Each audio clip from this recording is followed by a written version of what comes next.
Добрый вечер, вы смотрите «Якутия Лайв», с вами Ирина Ефимова. 2021 год преподносит якутянам не самые приятные сюрпризы один за другим. Не бывало засушливое лето, пожары, которые долгих 3 месяца мучили всех жителей республики. Кормозаготовительная кампания проходит в очень сложных условиях. Насколько справляются работники сельского хозяйства и что ждет нас зимой, мы сейчас узнаем у гостя нашей студии, заместителя председателя правительства Республики Саха-Якутия Михаила Никифорова. Добрый вечер, Михаил Викторович. Добрый вечер. Начнем с, пожалуй, самой острой и важной для всех темы, как идет кормозаготовка.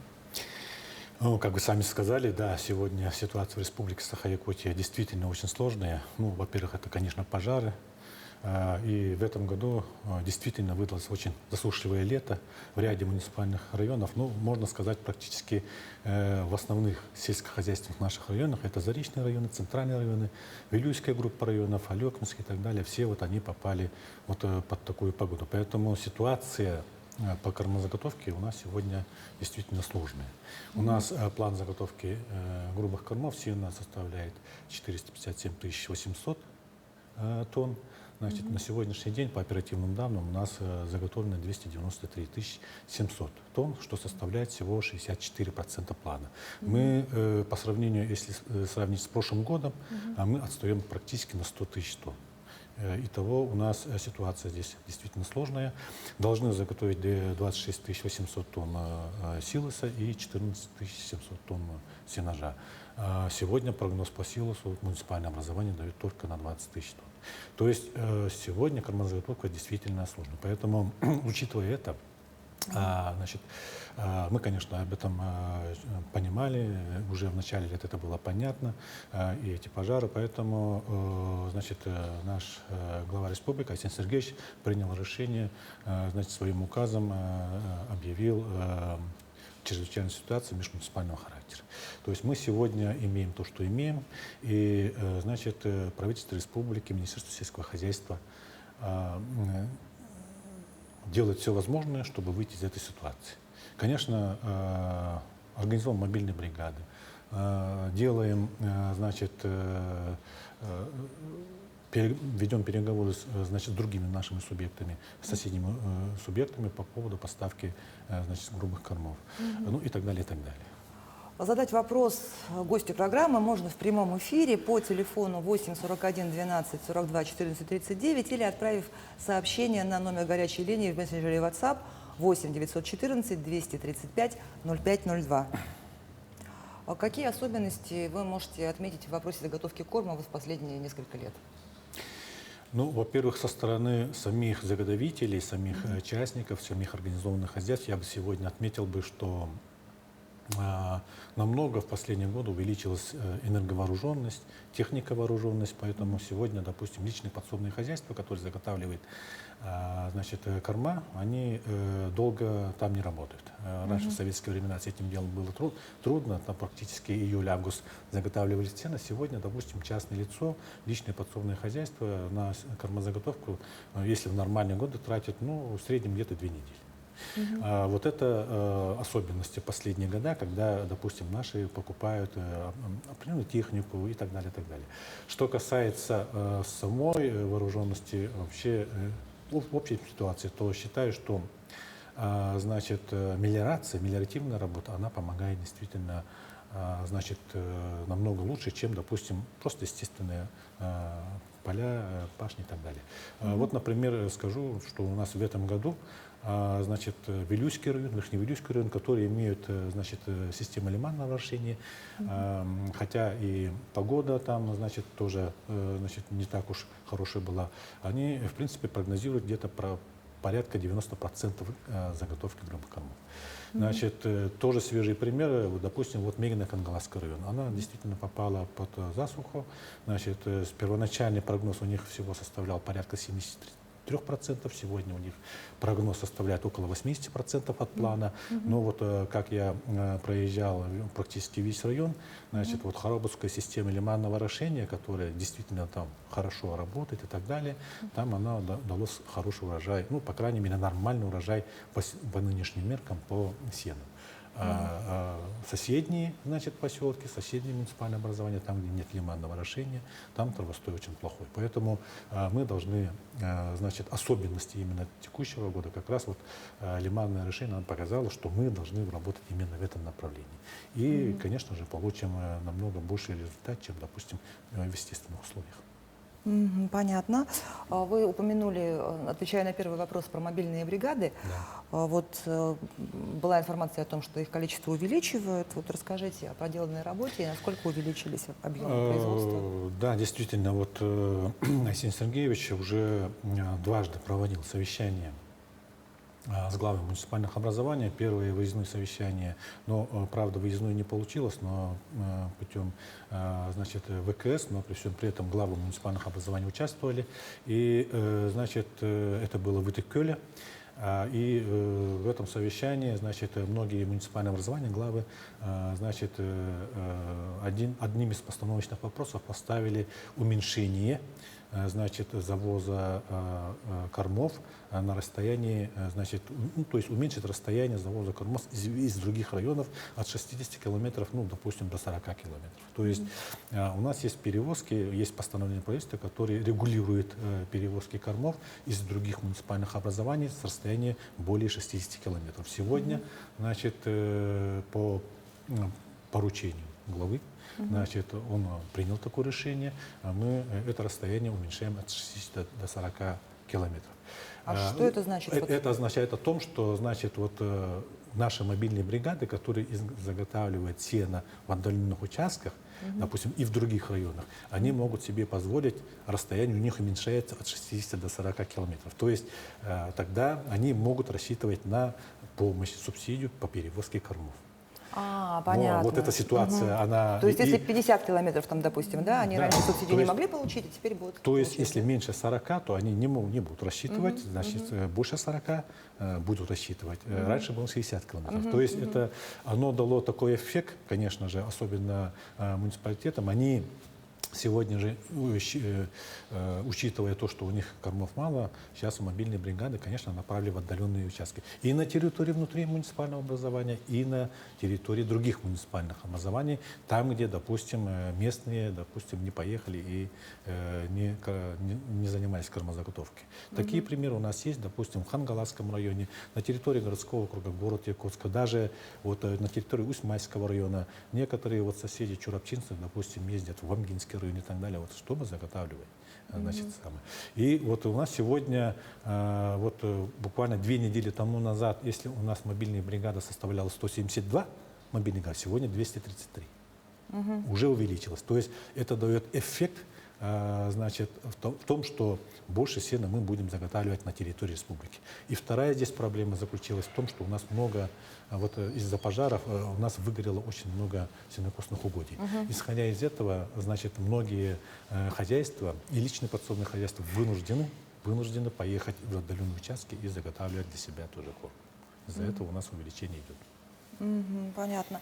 А в этом году недостающий объем комбикормов республика будет закупать в Амурской области. Об этом заявил Андрей Тарасенко, председатель правительства.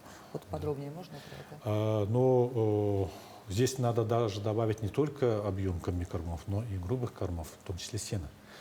Мы, значит, в августе месяце, начало августа месяца были с Андреем Владимировичем в командировке, значит, посетили Амурскую область.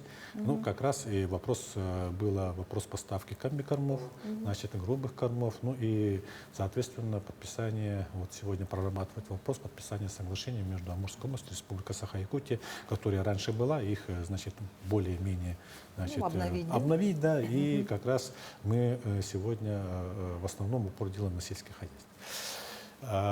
Что касается комбикормов, конечно, мы посетили, значит, структурное подразделение акционерного общества «Амур-Агроцентр». Это очень большое хозяйство, которое изготавливает, ну, именно на Дальневосточном федеральном округе, вот этот один из больших комбинатов, который изготавливает комбинированные корма. Мы имеем давние связи с этой компанией, значит, еще с тех времен, и наши сельхозтоваропроизводители в основном сотрудничают и с этой компанией. Конечно, есть и другие компании в других субъектах, но именно Амурагроцентр. Значит, посетили, посмотрели, как, значит, готовится соя, как готовится комбикорма, как готовятся другие сопутствующие товары, то есть, значит, товары из сои и других видов сельхозрастений. Значит, и, конечно же, обговорили поставку и комбикормов, но самое главное, вопрос состоит в том, что мы, значит, с Амурской областью договорились о том, что на территории Амурской области, значит, мы будем заготавливать страховое сено, значит, будем заготавливать в будущем, собираемся это делать гранулированное сено. На базе, ну, планируем где-то приблизительно Зийский район, Магдагачинский район, это северные районы Амурской области. Там, в принципе, у них очень много брошенных сельхоз, значит, земель, которые им, в принципе, особо не нужно. То есть мы не будем покупать у них сено, а будем сами там на их территории это сено заготавливать. Да. Значит, такие переговоры мы вели. Сегодня уже Амурская область нам предоставила перечень земельных участков. Значит, в этих муниципальных образованиях мы сейчас изучаем. Конечно, это не в этом году будет, но со следующего года мы начнем уже, значит, внедрять эту схему и эту работу на территории Амурской области, но при этом, значит, это будет наша компания. Компания под эгидой ФАПК «Туймана», акционерного общества нашего республиканского 100%. Ну и планируем привлечь у нас еще частное лицо, которое находится в Нижегородской области. Значит, он будет совместно с нами работать. Активная работа по кормозаготовке идет и в пригородах Якутска. По сообщению мэра Якутска Евгения Григорьева, работы будут окончены в срок. Помимо этого успешно работает круглогодичный тепличный комплекс «Сайюри», который показывает хорошие результаты. Да. И у нас есть сюжет из теплицы. Давайте его вместе посмотрим. Лето для тепличного комплекса «Сайюри» – время ремонтных работ. Это не только обновление покрытий, но и переоборудование технического оснащения. Помимо этого, в эти жаркие месяцы здесь провели работы по увеличению комплекса. Строительство завершающего этапа агрокомплекса «Сайюри» началось в 2020 году. К существующим 10 блокам добавится сразу 6 блоков, что составит 3,2 гектара общей площади, что позволит, соответственно, выйти на полные производственные показатели по году. Вместе с тем, в эти дни агрономы начали большую работу по перепосадке саженцев, чтобы к началу зимы получить новый урожай. Мы находимся сейчас в тепличном цехе, где у нас растет 5800 растений. Дата высадки начинает плодоносить через 3 месяца. Примерный плановый сбор суточный составляет 1 тонна. Всего же с одного такого цеха можно получить от 2,5 до 3,5 тонн овощей и зелени. Ассортимент нашей продукции известен достаточно широко потребителям Якутии. Это прежде всего огурцы, томаты, около 10 видов зелени различной. В этом году пробовали продавать редис, баклажаны. В целом успешно. Что касается урожая, то сейчас у нас теплица в летнем периоде, то есть так называемые перепосадки идут, и теплица готовится к поставкам в зимний период, когда будет максимальный пик нашей урожайности. Напомним, тепличный комплекс «Сайюри» занимается поставкой свежих овощей не только в столичные продуктовые магазины, но и в улусные, в том числе и северные. Поставки в северные районы, они у нас начинаются, как правило, с наступлением холодов. То есть это ноябрь, декабрь, ну и, соответственно, январь. Вот. В эти периоды мы поставляем около 5-6 тонн нашей продукции в самые северные районы нашей республики. С каждым годом количество выпускаемой продукции неуклонно растет. Так, если в 2019-м урожайность составляла 220 тонн, то уже через год эта цифра достигла 617 тонн. И нынче эту цифру также хотят увеличить. Дмитрий Тымыров, Георгий Григорьев, Якутск. Ну вот так, немножко позитивом разбавили. «Сайюри» проект инновационный, успешный. А вот как идет работа у другого предприятия, большого и важного для Якутии, «Туймада Агроснаб», вот вы его упомянули. У них была большая амбициозная задача по снабжению. Вот насколько они справляются? Понимаете, вот сегодня «Туймада Агроснаб» как предприятие, как юридическое лицо уже не существует. Почему? Потому что правительством республики было принято решение объединить 2 компании – Якутопторг и «Туймада Агроснаб». И сегодня, значит, все это объединение уже в этом текущем году уже весной закончилась, и Туймада Агроснаб, она слилась в компанию Якутопторг. То есть снабжение северных арктических районов сейчас ведется именно не Туймадой Агроснаб, а конкретно Якутопторгом. То есть эта компания уже как бы стала единой. Ну, что касается вообще завозов Якутопторг, сегодня, конечно, делаем очень много. Я просто об этом много не рассказывал. Сегодня компания Якутопторг действительно делает успехи по завозу социально значимых продуктов питания в северные арктические районы, но и в трудноотдаленные наслега нашей республики. Это первое. Второе, сегодня я бы хотел четко сказать, что подписано соглашение с Республикой Узбекистан, с Узбекистаном, где будут поставка овощей, просто свежих овощей. Значит, естественно, социально значимые продукты, это мука, сахар и так далее, все они будут доставлены вовремя, идет увеличение объема и так далее, и так далее, и так далее. То есть здесь у нас работа идет неплохо. Ну, собственно, вы уже рассказали, Да. как идет подготовка к северному завозу. И я хочу напомнить зрителям, что мы работаем в прямом эфире, и вы можете задать любой интересующий вас вопрос по телефону 8 41 12 42 14 39 или отправить сообщение на мессенджер WhatsApp по номеру 8 914 235 0502. И один звонок у нас уже есть. Алло, здравствуйте, вы в прямом эфире. Добрый вечер. Меня, как жителя столицы республики, интересует вопрос сельхозярмарки, которая проводится ежегодно в городе Якутске.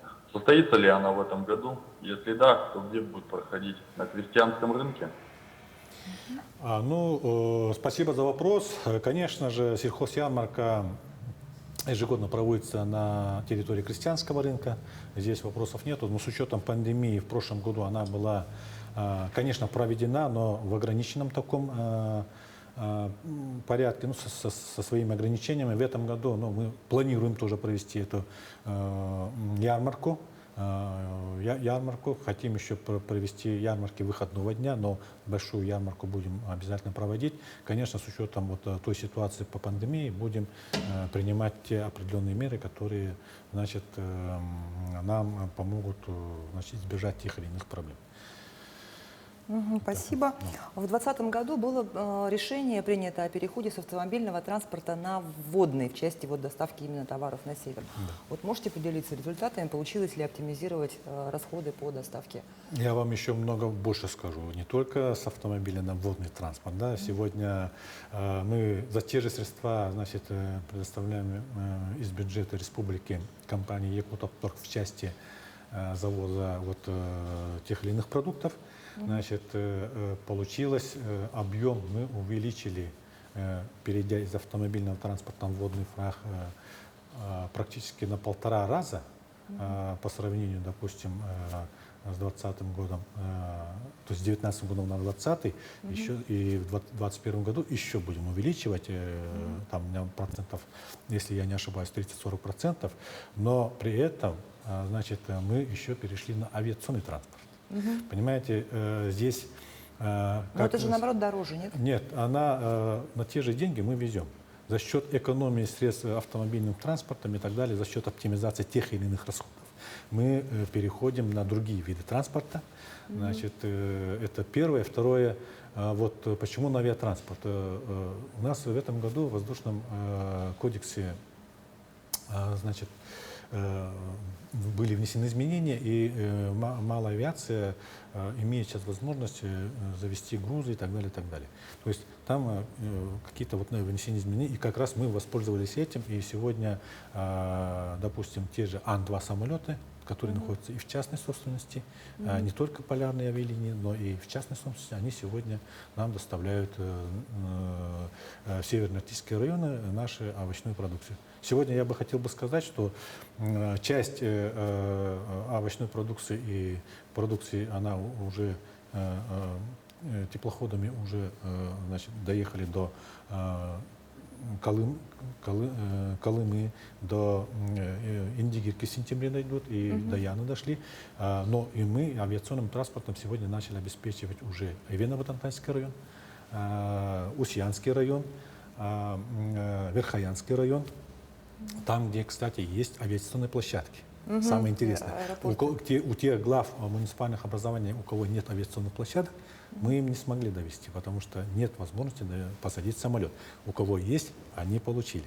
Это первое. Второе, буквально со следующей недели, вот у нас теплоход уже подходит к Среднеколымску, значит, со следующей недели, возможно, мы начнем со Среднеколымска обеспечивать муниципалитеты Среднеколымского, Верхнеколымского и Нижнеколымского Андрюшкин. Вот будем обеспечивать. В сентябре месяце планируем обеспечить Индигирскую группу районов. Теплоход подъедет, значит, в этом Белую гору. Из Белой горы будем обеспечивать Алайховский и Ломский район. Здорово. У нас есть еще один звонок. Алло, здравствуйте, вы в прямом эфире. Здравствуйте, говорите, пожалуйста, вы в прямом эфире. Алло. Так, ну что-то сорвалось. Ладно, расскажите мне тогда, какие социальные программы для аграриев у нас действуют, какими преференциями могут воспользоваться? Ну, здесь она, конечно, социальные программы не такие уж большие, не так уж их много, конечно, но хотел бы отметить, в первую очередь, это санаторно-курортное лечение. Это наши аграрники могут этим воспользоваться. У нас, если работали в сельском хозяйстве, значит, не в личных подсобных, а именно в организованных хозяйствах работали 5 и более лет, и постоянно проживают в Республике Саха-Якутия, они могут воспользоваться этой социальной льготой. Министерство сельского хозяйства, у них в бюджете в программе заложены средства. То есть там по заявке и так далее они могут поехать. У нас санаторий Абырал, санаторий Чепдик, и у нас в Москве еще вот как называется, Сосновый, Бесчагда. Бесчагда. Вот в эти санатории могут поехать. Далее у нас социальная помощь, значит, нашим выпускникам, которые туда устраиваются именно в сельском месте, именно в сфере сельскохозяйственного производства. То есть те, кто окончили высшее образование, могут получить доплату из бюджета республики, ну, из Минсельхоза, можно сказать, 15 тысяч рублей, по-моему, если я не ошибаюсь. Значит, работник среднего звена 12 тысяч рублей и рабочие профессии где-то 9 тысяч рублей. То есть вот такие социальные, значит, есть помощь. А федеральная поддержка есть? Вот какие программы действуют для якутян на уровне президента? Ну, федеральные, ну, мы получаем, конечно, от федерального министерства сельского хозяйства очень много помощи.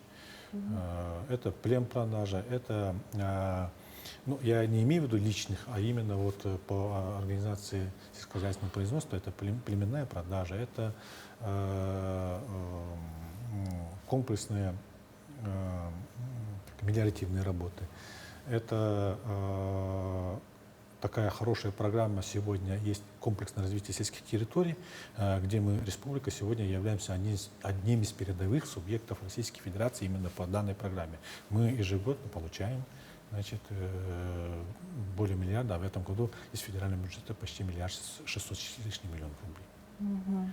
В 2020 году вышло распоряжение правительства России о обязательном маркировании молока и молочной продукции. Вот расскажите, какая от этого польза нам, простым жителям?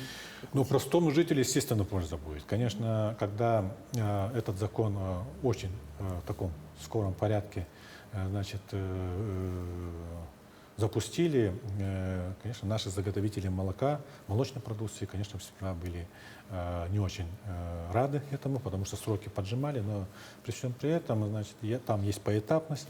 С 1 июля там мороженые сыры, потом до 1 октября это молоко длительного хранения, ну, более 40 дней. И, значит, у нас с 1 декабря уже молоко менее 40 дней. То есть эта маркировка, она, что она дает? Она дает, конечно, в первую очередь, значит, информацию о выпуске продукции.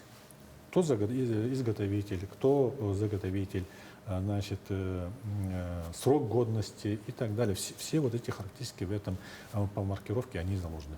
Все заготовители молочной продукции, они вот вступают в честный знак, и вот они выпускают под этим знаком вот всю маркировку, маркированную продукцию, которую они выпускают. Я хочу сказать, что с 2018 года, по данным, если Минпромторга Российской Федерации, обнаружено более 6 миллионов контрафактной продукции по всей Российской Федерации. Ого. Эта контрафактная продукция у нас тоже в республике находится. Поэтому вот эта маркировка, она дает именно товару быть не контрафактной, а именно она должна быть вот, действительно та продукция. Она и отслеживается со дня выпуска и как бы до конечного потребителя. Как в магазине вот снимется и все. Ну, то есть гарантия, что это будет качественный Да, продукт. да. То есть для простого потребителя это наоборот благо. Для кого-то, для тех, кто, конечно, выпускает фальшивую продукцию, контрафактную продукцию, для них это плохо. Вопросы к сегодняшней программе нам помогли готовить коллеги из Центра управления регионом. Они отобрали для эфира самые актуальные вопросы пользователей в соцсетях на эту тему. И вот один из таких вопросов, отдельный и очень важный, по Горному району, где были очень сильные пожары. Как вы планируете поддерживать тех, кто потерял все? Какая помощь будет оказана жителям Бескюля? Ну, Бескюль — это наша, конечно, боль. Ну, по России Республики. Арсений Сергеевич, конечно же, держит все на контроле. Буквально позавчера было совещание по данному вопросу. Я просто скажу, по линии сельского хозяйства, конечно, у нас пострадало 26 хозяйств. Потеряли коровники. У нас вот коровник на 100 голов сгорел. В 9 личных подсобных хозяйств тоже коровники сгорели. Потеряли мы живность там. 9 коров, если я не ошибаюсь, 8 свиней, 120 кроликов, там, кур и так далее, и так далее. Мы потеряли вот и живность тоже. Но самое обидное еще, люди-то потеряли жилье. Поэтому все вот эти моменты, значит, у нас сегодня на уровне руководства республики приняты все управленческие решения по оказанию помощи, значит, вот пострадавшим от пожара в Бескюле. Поэтому здесь сейчас развертывается вот такая масштабная работа. Распоряжение правительства по части сельскохозяйственного, направления сельского хозяйства тоже уже вышло. Мы будем компенсировать, возмещать затраты вот, сгоревшим, пострадавшим от пожара нашим сельхозникам. Они получат компенсацию, и на это компенсированные средства они построят, значит, те же коровники и так далее. Живность мы планируем, они компенсации не подлежат, но мы их восстановим за счет наших организованных хозяйств, вот, экоферма Туймада, Якутская птицефабрика, свиноферма Хатаски и так далее, мы будем их возмещать. То есть если вот про дома всем уже известно, что будут строить, да, то есть и мы сельхозникам потери тоже Да, и, кстати, будут по возмещены. Сену, допустим, у нас там же выгорело где-то порядка уже заготовлено в этом году 230 около тонн сена. Поэтому мы их будем тоже возмещать, потому что они сегодня не имеют возможности заготовить сено. Все выгорело, все сгорело, конечно, и самое главное, и второе, вокруг данного поселения просто и негде им взять. Да. Поэтому мы им будем возмещать. И вообще по республике у нас всего выгорело, по крайней мере, по оперативным данным, более 1200 тонн сена. Поэтому здесь Министерством сельского хозяйства мы приняли решение, что будем возмещать, значит, тем хозяйствам, у кого выгорело сено, за счет тех средств, которые нам выделят из резервного фонда. После перестройки, после 90-х годов у нас в Якутии осталось довольно большое количество заброшенных сельхозугодий, построек. Вот планируется ли какая-то работа по их восстановлению? Это восстановление идет ежегодно, по крайней мере, я хотел бы сказать, особенно по сельхозугодиям. У нас сегодня, конечно, по сельхозугодиям работает программа Минсельхоза Российской Федерации, восстановление, культурно-технические мероприятия по пашням. Здесь, значит, сельхозники могут кочку убрать, значит, кустарники срезать и так далее. Все вот эти работы, они предусмотрены. В этом году у нас предусмотрено более 12 миллионов рублей. И, значит, с учетом конкурсных всех процедур мы восстановим в этом году около 1500 гектар заброшенных земель, значит, именно по данной программе. Это первое. Второе, значит, конечно же, мы восстанавливать будем и стараемся восстановить хозяйства наши, но это не с тех времен, а те хозяйства, которые, значит, у нас находятся ну, в более-менее таком сложной ситуации. У нас своя программа есть, программа финоздоровления. Значит, Министерство сельского хозяйства. Мы помогаем нашим хозяйствам более-менее подняться, как говорится, продышаться, чтобы далее работать уже более-менее нормально. Ага. С 2019 года в Якутии работает проект «Агростартап». Вот насколько он себя зарекомендовал, какие проекты были поддержаны? Вы знаете, «Агростартап» — это такая программа, здесь практически, если я не ошибусь, идет драк. Понимаете, это очень хорошая программа. Сегодня, вот как мне доложили, буквально вот на прошлой неделе был отбор текущего года. У нас на вот этот агростартап предусмотрено 107 миллионов рублей. Участников было великое множество. Планирую практически на конкурс на 3 места. То есть идет настоящий, действительно... Как нормальный вуз такой да, конкурс. конкурс очень идет такой серьезный. Значит, там действительно принимают как экзамены, приходят желающие защищать свой бизнес-план, что они хотят построить, какую-то технику купить, значит, где хотят развивать сельское хозяйство. Все защищается, там как бы комиссия сидит. Но это очень серьезно. Поэтому считаю, что это очень хорошо. Я думаю, что это будет продолжаться. Это в рамках национального проекта идет. И федеральные средства 80%, 20% наша доля. Поэтому здесь очень хорошо. Результат очень хороший, отзывы хорошие. Но есть, конечно, обиженные, которые не попали. Ну, получается, да, если Это ты конкурс, из да. 3 один получает поддержку, Да. Получают до 6 миллионов рублей. до 6 миллионов. До 6. Вы год работаете в должности зампреда. Вот скажите, какие есть самые такие проблемные вопросы в курируемом блоке? У вас же не только сельскохозяйство, у вас Арктика, предпринимательство, туризм. Ну, да, действительно, год прошел. 24 июля прошлого года вышел указ о моем назначении исполняющим обязанности. 10 декабря Илтумен, значит, дал согласие на мое назначение. Ну, год поработал. Конечно, за это время какие трудности? Ну, все трудно. Если так, в общем, взять, сельское хозяйство легко не бывает. Арктика у нас действительно тоже проблемы. То, что касается ветеринарии, ну, вы, наверное, наблюдали, у нас по ветеринарным вопросам везде и всегда, значит, проблемы есть. Ну и у нас предпринимательство. А вот самый трудный вопрос за этот год, ну, это, естественно, это боль, это пандемия, это наши предприниматели, которые пострадали из-за этой пандемии.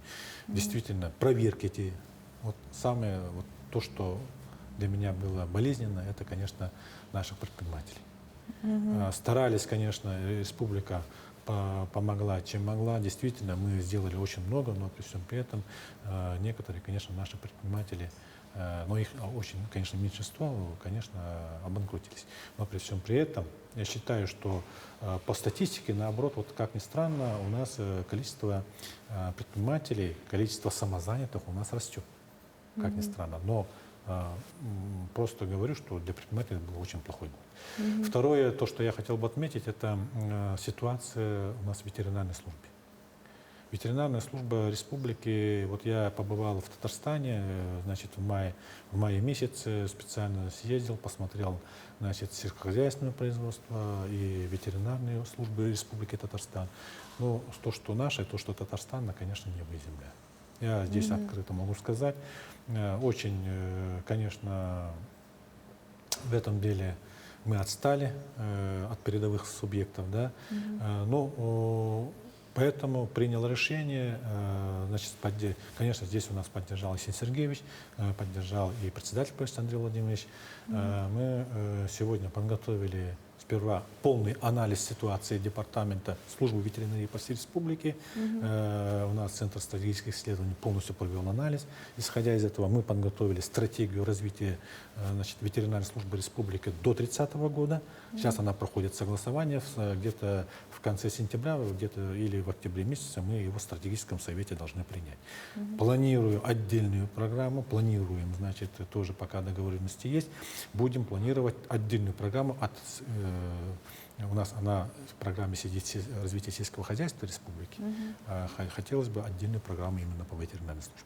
Поэтому, если будет отдельная программа, конечно же, будет более намного лучше. Поэтому такие Ну, кстати, по поводу ветеринаров говорят, что у них одна из самых низких заработных плат. Вот, будет ли расти зарплата в этой области? Вот как? Конечно, в стратегии как раз это указано поэтапное повышение заработной платы. Сегодня средняя заработная плата службы ветеринарии составляет всего 38 тысяч рублей. То есть она еще ниже, чем сельхозники. Поэтому хотелось бы и эту отрасль поднять. Оснастить, главное, техникой. У нас материальная база вообще ветеринарной службы оставляет желать лучше. Я прошелся по всем субъектам нашим муниципальным образованием. Знаю их, как говорится, изнутри. Сам работал главой, поэтому ситуацию знаю, как говорится, на зубок. Но я думал плохо, но я не думал, что настолько плохо в этой ситуации. Поэтому будем, как говорится, принимать решения. Иногда будут жесткие решения. Будем стараться сделать более качественный скачок именно в этом направлении. Будем стараться, конечно. Ну что ж, Михаил Викторович, большое спасибо, что пришли к нам, ответили на наши вопросы. Вопросов еще много, просто у нас время эфира подходит к концу. Мы все очень надеемся, что вы справитесь с поставленной задачей по кормозаготовке. Желаем успехов в вашей работе. На этом выпуск программы «Якутия Лайв» подошел к концу. Меня зовут Ирина Ефимова. Смотрите нас по будням в 19:15. Расскажем, чем живет Якутия.